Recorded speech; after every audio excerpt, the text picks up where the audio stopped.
నటి జత్వాని ఆన్లైన్లో కంప్లైంట్ చేశారని ఏపీ హోంమంత్రి అనిత తెలిపారు. తప్పు చేసిన వారు అధికారులైనా సరే విడిచిపెట్టబోమన్నారు. ఇక ముంబై నుంచి హైదరాబాద్ చేరుకుంది జత్వాని. ఏపీ పోలీసులు ఆమెను బెజవాడ తీసుకువెళ్లి స్టేట్మెంట్ రికార్డ్ చేసే ఛాన్స్ ఉంది.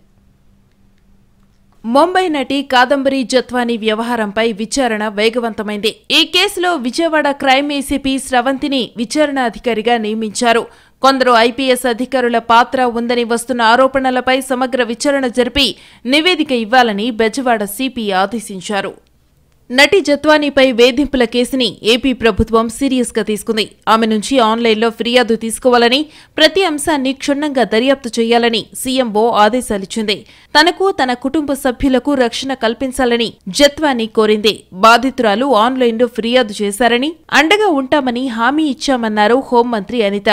ఇక కేసు విచారణ కోసం మహిళా అధికారిని నియమించామని చెప్పారు. మహిళా అధికారి అయితే ఆమె పడిన బాధలు, వేధింపులు చెప్పుకునే అవకాశం ఉంటుందన్నారు. తప్పు చేసిన వారు అధికారులైనా సరే విడిచిపెట్టమని అనిత హెచ్చరించారు. డెఫినెట్గా ఇందులో ఎవరైతే వాళ్ళు పోలీస్ ఆఫీసర్స్ అవనియండి, పొలిటికల్ లీడర్స్ అవనియండి, ఎవరున్నా కూడా ఆ అమ్మాయికి జరిగిన అన్యాయానికి న్యాయం చేకూర్చే దిశగానే ముందుకెళ్తారు. విచారణ సాగుతుంది కాబట్టి విచారణలో ఏదైతే వివరాలు వస్తాయో దాన్ని బట్టి యాక్షన్ ఉంటుంది. ఇక కాదంబరి జత్వాని గురువారం రాత్రి ముంబై నుంచి హైదరాబాద్కు చేరుకుంది. ఆ తర్వాత ఆమెను ఏపీ పోలీసులు విజయవాడకు తీసుకువెళ్లనున్నారని తెలుస్తోంది.